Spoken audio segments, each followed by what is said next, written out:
Well, meron pa po isang business ngayon na sa ano po siya, mobile coffee shop po siya.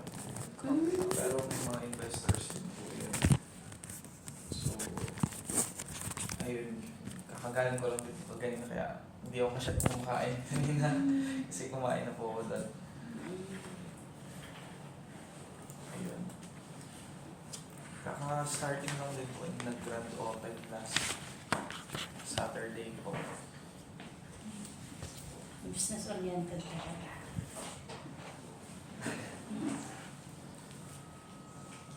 Sabi, yun ang ano ngayon, sabi ko, pag sa mga anak ko, yung mayaman may business. Kasi sila yung boss. First startup business mo po yan, sir? Si Clinton. YouTube. So, doon ako nag-build siguro ng mga knowledges at experience. Kasi si Clinton is more like, ano siya slow start. Tapos, ano siya, high value. Medyo mas malaki yung vision niya compared doon sa yung ngayon lang. Ilang years na kayo dun, sir, sa startup mo po? 3 years. 3 years na rin. Recently po kasi nag-startup din po ng business ko, kasama po family ko. Petroleum business naman po kami sa oil. So supply naman po kami ng diesel sa mga companies. Kamusta? Mahirap, super hirap. Tapos may mga clients pa po na big time na companies na pahirapan sila magbayad ng terms. So, about contracts. Ako. B2B kasi yung business namin. Supplier.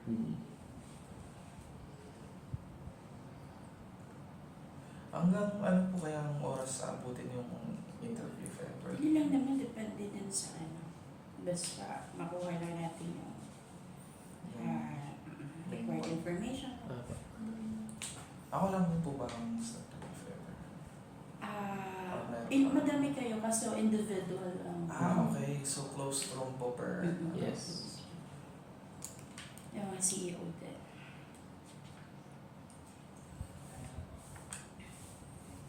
Meron ding hapon.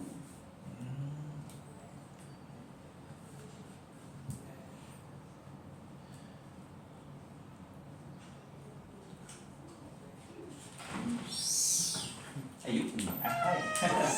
Hi, Raven. Ako, ng konti, Jake. Mabilis lang to. Ako si JP from the IE program. I serve as the team's IE specialist in Project Staff 3. So deputy ni Ma'am Alan for the project. Hindi ko po tayo magkakilala, sir, na Sir Paul. Si Sir Paul sa USC. Sir, bigyan ko lang kayo ng overview about the ADAPT project before po kayo interviewin ni Ma'am Minda. So the ADAPT project is this is a initiative of the institution fully funded by the Department of Science and Technology. The goal really is to determine the readiness of the MSMEs in the country, whether they are ready for digital transformation. So we believe that many of our MSMEs in the country would say that adapter sila or innovator sila, but perhaps there's a gap on how the organization would perceive their identity as a company. You get what I'm trying to say? So some people would say na innovator kami, pero the technology that they're using is really not at par with the neighboring countries na meron tayo, or even in general as a country. I guess you get that, no?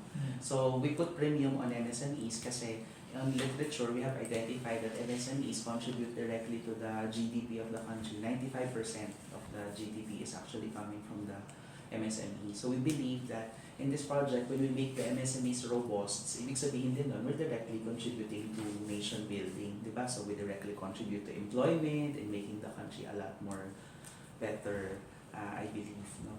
So one of the unique selling proposition of our project is that we don't just want to conduct a survey, yung parang diretsong survey, kasi medyo detached yung participants kapag ganun. So anyone can just simply answer 555, 333. So the insights are not really collected properly. So what we did, and sa second page, Raven, sorry, idera kita. On the second page, you will see the theoretical framework that that actually composed of both quantitative and the qualitative aspect. So this is the first phase, which is the qualitative aspect, wherein we interview and create focus group discussions for industry practitioners, leaders, owners of businesses, katulad mo, no, na nasa startup, to determine really the insights, difficulties, challenges, what are the aspects that are contributory to adoption ng magandang technology. And then if you had stories of difficulties in adapting, kasi baka we share the same sentiments with other organizations, so we wanted to capture that one and then create an intervention on how we can make an action plan for that, and then put it as a suggestion also to the partner organizations, particularly sa the OST and CR. So this is actually in collaboration with the Pamamazon cluster. So you'll see here the sectors that are part of our team. So this is the OST Pamamazon Pasay, Marikina, Manila, and Quezon City cluster ng the OST NCR. Of course, we're looking forward to expanding the study and all. Pero as a pilot work, ito munang partnering organizations na meron kami. So I'm giving you a copy of an interview guide. This is an interview guide for the participants. Ma'am Minda will talk about this later. Pero I wanted you to take a look at the interview questions which we have prepared. So we have a business expert, and at the same time, pool of individuals who prepare the interview questions. Ma'am Minda can debate sa interview questions na yan. And then you can also add additional insights.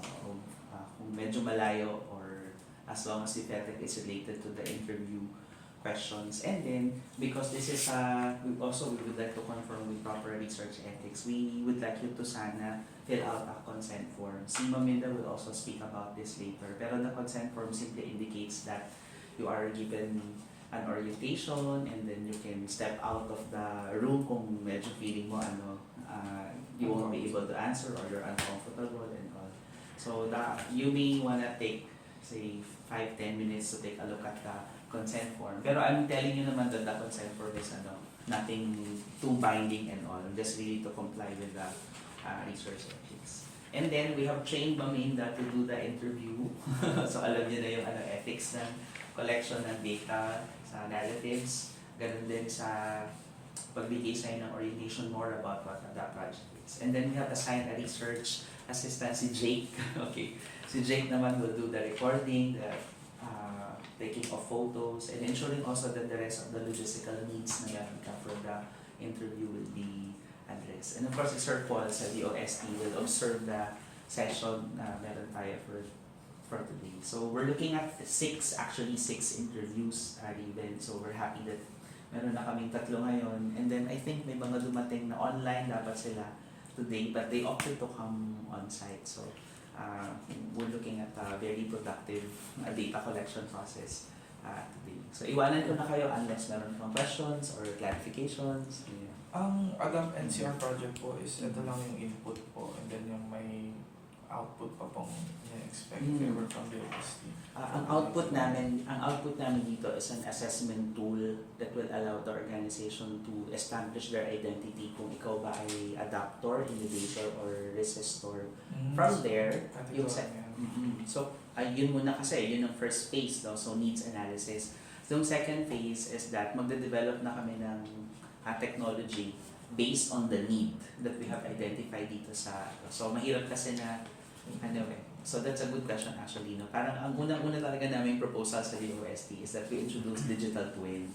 Okay, pero ang assumption namin doon, the MSMEs and the country ay ready for digital twin. But we never really thought that maybe some of the organizations, katulad ng mga resistors na organization, ay wala namang capability to adapt digital twin. How much more yung platora ng sinasuggest ng Siri framework na dapat ito yung technology para masabi natin for digital transformation. So baka hindi din naman nila alam or kaya yun. So we thought of revamping the first proposal and making it a basic research. Tingnan muna natin yung readiness, yung capability, resources na meron yung MSMEs in the country before suggesting any technology. And luckily, we got a yes coming from the OST na we are on the same,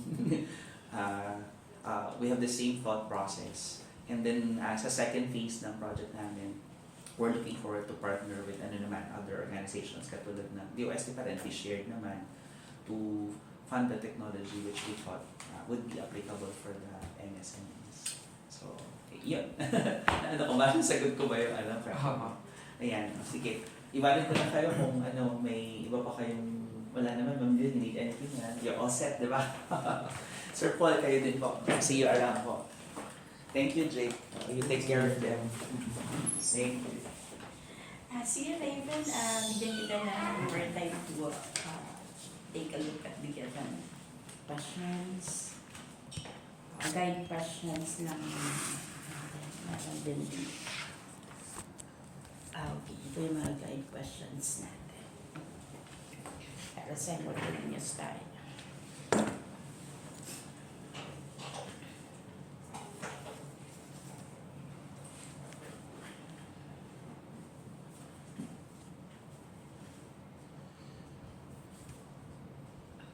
I am Minda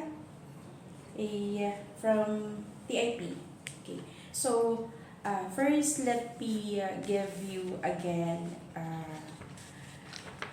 introduction or brief about the project as what Sir JP said. So we are about to come up of the answers or possible solution on how to address challenges. Okay. On how to face some challenges of the SMEs in terms of embracing digitalization technology. So definitely we will be getting information on how ready the companies are in terms of digital transformation. Okay, so we of course from this we expect to seek to uncover how companies assess and address the workforce, skill levels, and training needs, okay, for adopting technological advancement and even manage material sourcing and waste reduction in terms of your company. Okay. But before I proceed with the interview, so during the interview, let me mention this. So you have the freedom to respond at your own convenience. Okay lang tayo sa Tagalog, kung anong salita nyo, okay lang tayo at your own And then you are also free to abstain kung let's say confusing and medyo alanganin kang sumagot sa you can tell me. And still you reserve the right to terminate the interview at any time. You are free, just inform us, or if you want to have a break, okay, we still maintain confidentiality. What we get here is strictly confidential. Okay. We kindly request that you keep the information discussed in this interview strictly confidential. Okay. As an interviewer, I will adhere to the same confidentiality standards. Okay. Outside of our research group, only your name, designation, and organization be disclosed. Okay. The interview will be conducted for academic research purposes only. Okay. So our conversation will be recorded and transcribed for documentation. But before we do it, okay, we need you to obtain your verbal consent. So do you agree that we will be recording the interview today? Okay. And then yung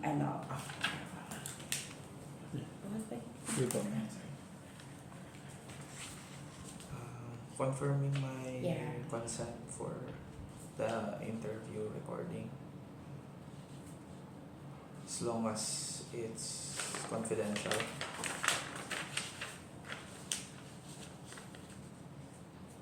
So you agree? Yeah, okay. Thank you. So let me proceed to the interview proper. So again and again, the objective of the needs is to assess both the necessity and readiness of manufacturing companies to integrate digital transformation to organizational system. So, as the head of the company, okay, how does your company currently assess the skills level and training needs of the workforce in adopting technological advancement in manufacturing? So, paano nyo na-assess yung mga levels and training needs within your organization? Currently, what we've been doing is we set goals, Mm-mm. actionable goals, metrics, OGSM. Mm-mm. So we have goals, actions, and then there's an objective above it all. And then we have target date, and then metrics. As far as we've been doing, our activities is limited to that only. And then, while we do that, currently kasi yung problem namin is we lack manpower due to funding. Mm-mm. So, may times na hindi namin nami-meet yung deadline due to low resources. So, currently, dun yung struggles namin when it comes to workforce. But when it comes to skill level, highly capable po yung co-founders namin. Kaso, ang problem is yung time availability. As a startup kasi is wala naman kaming pasweldo talaga. It's more like side hustle ang nagiging dating namin. So, in our startup, ako yung nagiging full-time talaga for the clean pen. And yun yung one of the constraints na meron kami currently. Okay. So, with this, you identified some companies' needs in terms to skills level, right? So, how you address this, how the company address these needs of the employees when it comes to developing the skills? So, when it comes to skills, currently kasi more, hindi kami, naghahanap kami ng mga labor na contractual lang. So, for example, kapag meron kaming kailangan i-develop, so meron kaming parang hinahire na mga freelancer, something like na mga for physical labors, yung paggawa ng product namin. So nag-hire kami contractual lang ng part-time. And then we teach kung ano ba yung dapat nilang gawin. So some of the times then is when it comes to manufacturing the product is naghahanap kami ng alternative. So ang gumagawa ng paraan mostly is kaming mga co-founder. So for example, sa manufacturing we deal with plastics. So what we do is naghanap kami ng alternative and we use PVC instead. PVC, and then we use some available in the market, ready from the market, and then we cut it into pieces na shape na alam namin na pwede. And then doon is gumagamit kami ng mga pang-reinforce for that na available in the market sa mga hardware stores. So ayun yung mga isa sa problem namin. Unang problem doon is costly siya. Kasi unang-una, hindi kami bulk bumibili. Tapos yung method na ginagawa namin is alternative and available sa market. So, pangalawa, hindi kami nakikipag-partner pa sa iba na meron talagang manufacturing na gumagawa for the plastic molds, mga ganun. The reason is kulang kami sa resources as a startup. Pangatlo na isa problem sa method na ginagawa namin is hindi siya as safe as yung traditional method na merong mga materials na heavy equipments dapat. So yung sa amin kasi is meron siyang mga waste na mga chemicals na might be dangerous para sa mga gumagawa. So, yun one of those things is yung pang-reinforce namin ng mga PVC. Is yung foul smell niya. Sometimes nakakakos ng dizziness sa mga gumagawa. So, ayun, ayun, since nakaano naman kami exhaust, ang ginawa namin is nag-install kami ng exhaust para dun sa location namin to deal with that. So, ayun yung isa sa mga problems namin when it comes to sa manufacturing namin.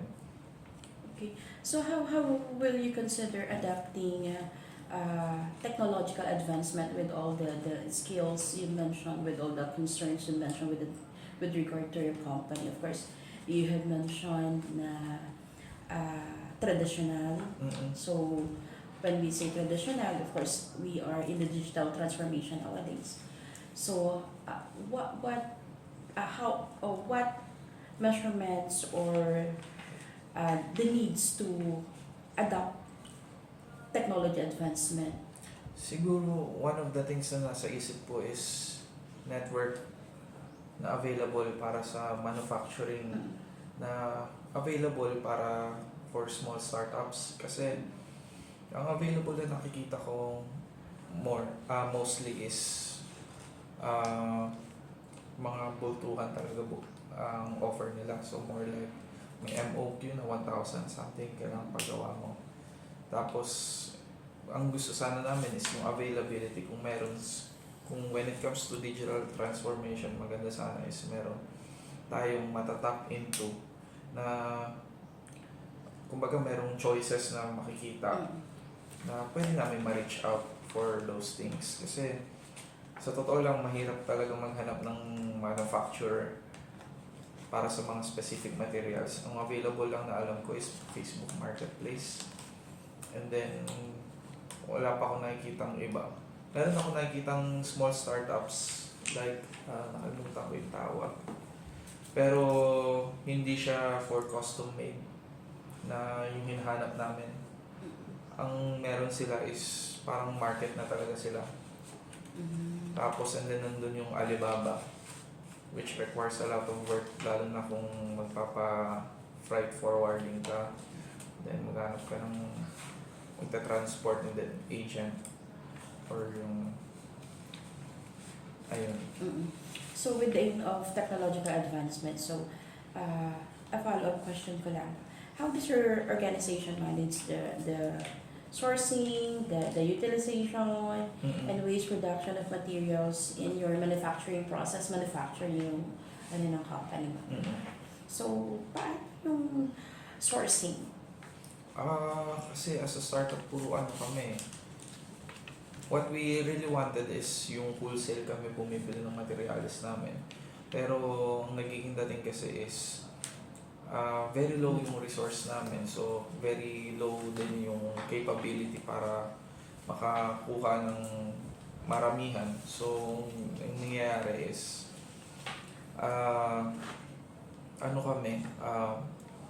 puro kami sa mga hardware store, mga ganun. Hindi kami wholesale, kumbaga, bumili. Tapos, medyo ang maganda sana is ma-reduce namin yung cost. Makapag-cut cost kami sa mga ginagawa namin. So, nahihirapan kami mag-scale when it comes sa mga materials namin dahil yung mga source namin is hindi naman ma-organize na maayos, and then mahanap yung right seller ng mga materials namin. Tapos, when it comes to sa mga waste namin is marami kaming actually na mga waste na mga bakal, plastics. So, ang nangyayari is yung iba nire-recycle namin, yung iba na sa junk shop namin dinadala. So, paano nagre-recycle? So, is there any technology applied in terms of recycling this waste materials of yours, or nag-outsource ba kayo ng someone to? Nire-recycle namin in a way na kunwari for tools namin, another tool namin. Nire-reuse namin or recycle. So the company has its own technology when it comes to recycling these waste materials? More like tools lang po. Tools. Tapos ginagawa namin na another tool na naman siya to make our process easier. So parang nag-aano kami. Kumbaga sa term ng ginagawa lang namin ng paraan. Parang ganun. So for example, meron kaming mga needs na mga sabitan, mga ganun, or lagay ng mga tools namin. So doon namin nire-reuse yung mga natitirang mga plastic namin or mga bakal na meron kami. So, ayun. Tapos, most is yung mga maliliit na bakal namin is inano lang namin, gina-junk shop. Okay. So, one more follow-up. Raven, Mm-mm. so how does your company currently analyze and optimize manufacturing process to ensure efficiency and quality? When it comes to sa analyzation, wala pa kami talagang process doon. Pero although humingi kami ng help when it comes to SOP namin, hanggang doon lang talaga yung namin, nagagawa namin na optimization. So, on the process, ang nagiging namin is binabawasan lang namin yung needs namin na tanggalin. Minsan inaano namin yung product namin, ino-optimize lang din namin na para mabawasan yung process. Tapos ang isa pang problem namin is when it comes to painting ng mga product namin, since dapat kasi meron kaming place for that. Yun yung naging isa sa process namin na talagang naging matagal. When it comes sa analyzation, hindi namin talaga nababago. More on kapag nakita lang namin na parang mano-mano lang namin ginagawa isa-isa. Wala pa talaga kaming data since kulang kami talaga sa workforce. So, we didn't really have time para i-analyze lahat. More like parang sinuggest namin na bawasan to, tanggalin tong process na to. Ganun lang kami. Okay, so with that, paano kayo nag-allocate ng budget and resources for maintenance? Okay, with the concerns you have raised. When it comes to budget is lang talaga kami, more on estimate lang kami sa una. Although syempre may BOM kami, bills of materials, para sa mga products namin. When it comes sa process namin, medyo costly siya. Actually, hindi pa ganong nare-return yung sa previous namin. Pero doon kami nagkakaroon ng struggle. So, ayun. Okay, yung dun sa mga concerns, okay, problems within your organization or your company, how are you going to allocate budget in terms of innovations? Mm-mm. Okay, so may plan A ba para sa budget, para sa ganitong development or improvement? Mm-mm. Okay. Right now kasi, when it comes sa manufacturing namin, pati sa R&D namin, may separate kasi namin yung parang ginagawa. So, when it comes to manufacturing physical product, ang ginagawa namin, ako kasi nakatoka doon. Ako sa akin nakadelegate yun. And then pagdating sa R&D namin, sa isa naming officer siya nakadelegate. So, ganun yung distribution namin. Ang R&D namin kasi more on focus sa electronics. So, ang nagiging dating is focus siya doon, ako dito sa operations, paggawa ng physical. Tapos, when it comes sa electronic namin, kapag meron siya na-develop, na, kumbaga, pag nagawa na niya yun, ang nagiging process is, papagawa namin yung PCB sa ibang available. Nung una, ang nasa isip namin is, dito lang sa Pilipinas na available. Pero recently, yung naisip namin is sa China para mas makamura na maramihan. So, ayun. So yung mga manufacturing equipment nyo, paano nyo mini-monitor and mini-maintain yung efficiency nito? Ang mga ano kasi namin is mga equipments and tools Oo. namin is puro rotary kasi siya eh. Rotary tools, rotary equipments. So, mostly ang ano namin sa mga rotary tools namin is yung mga bits niya lang. Ibig sabihin yung kung May number of years ba yan na ito, 5 years na, so kailangan palitan ko na o kailangan mag-adapt ako ng panibagong technology para maging efficient ito, or depending on the number of usage, gano'n. Depending siya sa ano eh, sa number of usage namin. Minsan, kunwari kung mga drill bit yun, ang ginagawa namin is may tendency kasi maputol yun agad kapag pinipress namin. Tapos nag-drill kami. Ang ginagawa ko is naghahanap ako ng mga tools na available sa market like Lazada or Shopee na pwede pang ipang reuse doon sa mga bits na yun. For example, kapag naputol yung bits namin, drill bits namin, kasi yun yung palitin talaga eh sa lahat ng sa lahat ng tools namin. Ginagawa namin, pag naputol yun or naging naputpud na, ikakat namin yung drill bit and then parang tatasahan namin. Ganon. So meron kaming grinder na pampatulis ulit ng mga bits namin. Parang ganon. So is there someone assigned to monitor the efficiency and maintain it? Halimbawa, may isang particular department ba na naka-assign dito or tao na ano, or para malaman yung efficiency nito, kung okay pa ba siya in terms of maintenance nito, materials nito. Currently, right now, wala po eh. So Dahil ikaw sa talaga. estado ng ano namin, ng resources namin. Ang nangyayari is kung sino yung gumagawa, so sinasabi niya, ano na to, may problem na dito. Sinasabi niya directly sa akin, tapos check ko, pine-check yung mga gamit namin. Pati yung, ang nangyayari kasi when it comes to sa mga tools namin is meron kaming Excel file, nando doon. Tapos meron doon section na parang column na yung state ng inventory namin. So kailangan na ba itong palitan? Meron doon na for restocking, mga ganun. Tapos low stock, mga ganun.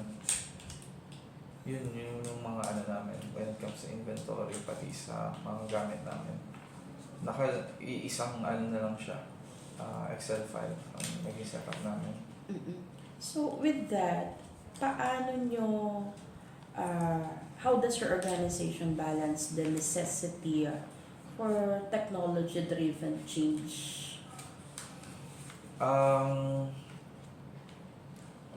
Katulad kasi kaganina is more like distributed yung ano namin task eh. So yung isa nakafocus talaga sa change. Meron kaming, although kapag nagme-meeting kami, when it comes to the direction ng product namin is yun, meron kaming phases na ginagawa. So gantong year, gantong quarter, itong target namin na ma-meet. Itong innovation yung gusto namin ma-meet, and then matry namin yung innovation na ito sa certain group of people. Meron kaming mga nagvo-volunteer na itry yung bago naming innovation dun sa product namin. So pinapasukan lang namin ng, kumbaga, parang may MVP kami, tapos ini-improve namin yung MVP slowly, tapos test namin sa bagong customer na willing or user na willing, and then paulit-ulit lang yung process namin. Okay. So, sa company nyo, pinag-uusapan natin yung machines, diba? So,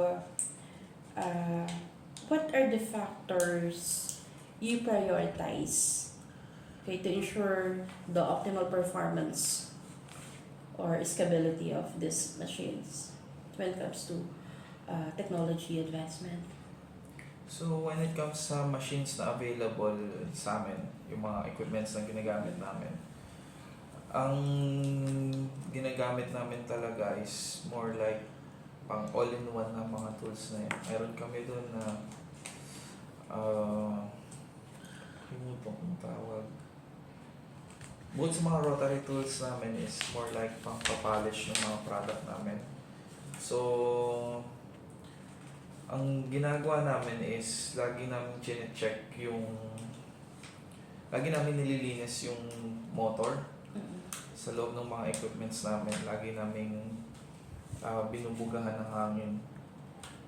And then, tapos namin i-blower is more like linis lang lagi ang ginagawa namin. At the end of the ng process namin. Ang process namin is by week. So, una, Monday is restocking. And then Tuesday is fabrication hanggang Wednesday. And then Thursday, Friday is more like sa paint na. So, for every process na yun, Tuesday, Wednesday is afternoon, maglilinis na kami. And then, change na kami ng venue namin. Iba na yung gagawin namin for Thursday and Friday. So yun na yung routine Mm. para ma-maintain yung Mm. performance ng machine. So, for every parang task, one by one namin ginagawa. So, for every tasking ng day na yon, after na matapos yung task for Tuesday, Wednesday, tsaka kami maglilinis and then change na nung sa venue na. Kasi isa lang yung lugar namin eh. Okay. In terms of selecting these machines, kasi machines ang meron bang requirement na sinusunod ang company nyo? Let's say, you need to buy or you need some machine, may mga checklist ba kayo or requirements in choosing a particular machine that is suited for the company? Yes, meron kami ganun. So, ang lagi namin pinipili kasi is more like yung pwede kasya sa product namin, hindi kami super heavy equipment. So, ayun, meron kaming requirements na nililist. Ang lagi namin ginagawa is nagka-canvas muna kami. And then, ina-assess namin kung tama ba tong equipment na to kapag nagme-meeting kami. So, pag nagmi-meeting kayo, how does your company facilitate knowledge sharing and collaboration regarding digitization efforts? So, meron bang any mechanism or platforms that are in place?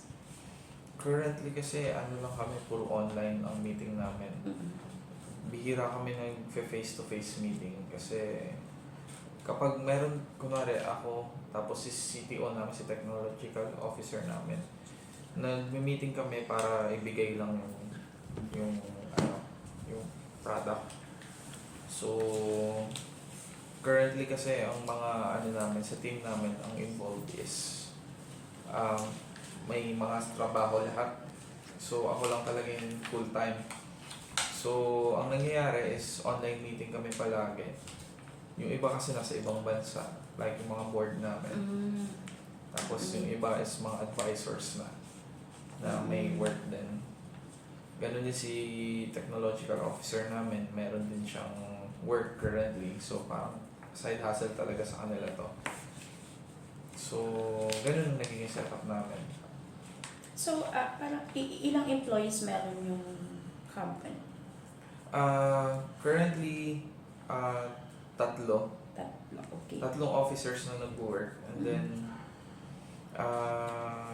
before 4 kami. Ngayon 3. Tapos, meron kami mga contractual lang. Okay, may mga training programs ba for the employees? Okay, to assist them in terms of developing the essential competencies for digital transformation.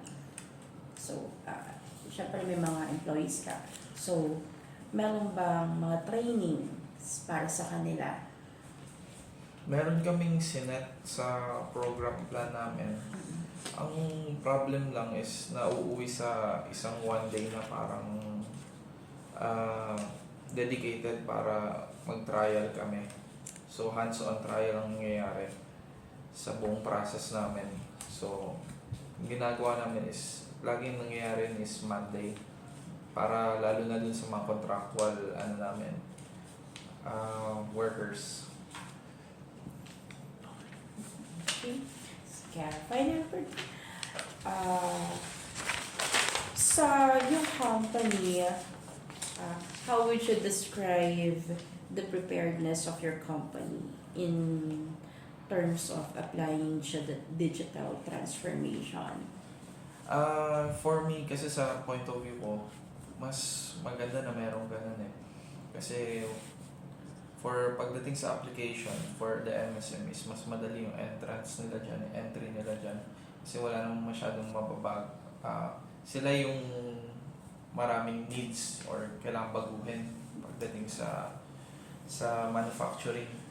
When it comes kasi sa mga malalaking enterprises na, yan yung medyo mahirap, I think, na mag-adapt sa digital transformation kasi meron na silang current setup or process. Pagdating sa aming MSMEs or mga small enterprises, medyo mas mabilis kami mag-adapt sa mga ganitong bagay kasi onting meeting lang kami, onting approval lang kami. Yung approval nasa sa akin na rin naman din eh. Kasi ako na rin yung nag-ooperate. So parang ganun lang. As long as it improves the company process, pati yung way ng pag-provide namin ng value para sa mga customers namin, mas mapadali namin yung process, mas pabor sa amin agad yun.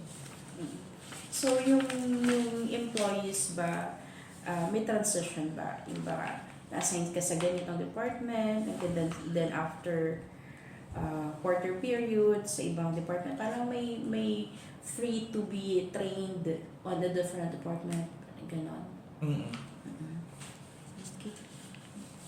So, I think I have enough. Yes po. Thank you, Raven, and thank you, Paul. Sa, may pasok ka din, no? Thank you for today, for giving us time. And what you have shared is really part the things we need in terms of this project with the DOST. Salamat sa oras. Thank you po. So, ito na po yung final neto po, no? Yan yung Yung sa interview. introduction ng needs for this study. And then, yung mga informations na nakakuha namin, i-categorize. Will I be having some copy po kaya or so, or any updates dito po sa That I don't know kay Sir JP kung pwede ba silang bigyan ng copy. That I don't know. Kay Sir JP na lang natin I-follow up po. itanong kung pwede ba. Kasi yata tayo to sa BOST, di ba? Hindi ko din alam kung ano decision eh. Siguro sa mga heads na lang natin yan, no? Pwede or any bigyan ng updates copy. sana or through email, gano'n. Yung result ng result. ng study na to. Tama ba? Siguro pag-uusapan, i-open kay Yes po. Sir JP mamaya and i-communicate na lang sa ni Sir JP para kasi the result might be needed by the company then. Okay. Siguro one na lang din po, suggestion. Kasi ako po, from the point of view ng student into an entrepreneur po kasi ang point of view ko when I started this is really medyo yung baseline ng knowledge is mababa. So kung mayroon po sa digitalized na parang process or information na pwedeng matulong when it comes to manufacturing is mas better yun. Kunwari sa paggawa ng SOP, ano yung mga kailangan doon, SOP, tapos paggawa ng inventory is a requirement para sa manufacturing companies. Tapos ano pa ba yung mga kailangan is mga ganun. So parang merong mabibigay na list of requirements para sa mga nagsistart ng mag-manufacture kasi that would really help lalo na sa mga younger generation. So we will communicate niya. Okay. further resolve Yes po. yung copy sa inyo. And Okay, Thank sa you po. baba muna tayo dun sa area.